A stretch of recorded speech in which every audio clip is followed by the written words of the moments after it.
रोहन एक middle class family से belong करता था। वह पढ़ाई में बहुत अच्छा था। वह अभी सिर्फ 7वीं कक्षा में ही था।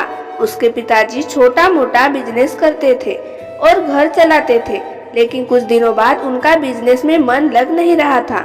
वह कभी कभी ज्यादा शराब भी पीते थे और बिजनेस पर ध्यान नहीं दे पा रहे थे। एक दिन बिजनेस में घाटा हो गया और उनका बिजनेस पर से पूरा विश्वास उठ गया। लेकिन रोहन उसी रास्ते पर चल पड़ा।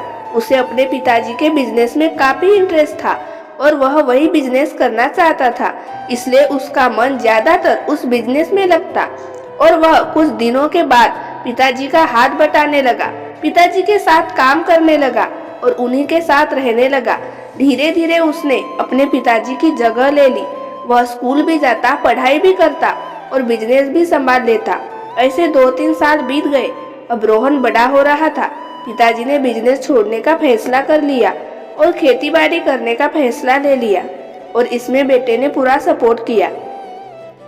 रोहन बिजनेस को आगे बढ़ाना चाहता था, इसलिए वह बिजनेस में डटा रहा और कुछ ही दिनों में रोहन काफी तरक्की करने लगा। रोहन के पिताजी का भी अब काफी खेत में मन लग रहा था। रोहन ने सब काम संभाल लिया। अभी उसे बिजनेस के सिलसिले में बाहर जाना पड़ रहा था और अब वह बाहर रहने लगा था। पिताजी का पूरा सपोर्ट करने लगा। घर खर्चे में अब वह हाथ बढ़ाने लगा। जिस तरह रोहन के पिताजी ने मेहनत करके बिजनेस को बढ़ाने की कोशिश की, इस तरह से रोहन ने भी मन लगाकर बिजनेस को आगे बढ़ाने की कोशिश की और वह सफल हो गया। उस दिनों में ही उन सब की अच्छी जिंदगी शुरू हो गई और अच्छे दिन आ गए। रोहन की वजह से उसके पिताजी और माँ भी बहुत ज्यादा खुश हो गई। उन्हें अब अपने बेटे पर गर्व महसूस हो रहा था कि उसका बेटा अब जिंदगी में आगे बढ़ गया है और कुछ बनकर दिखा रहा है।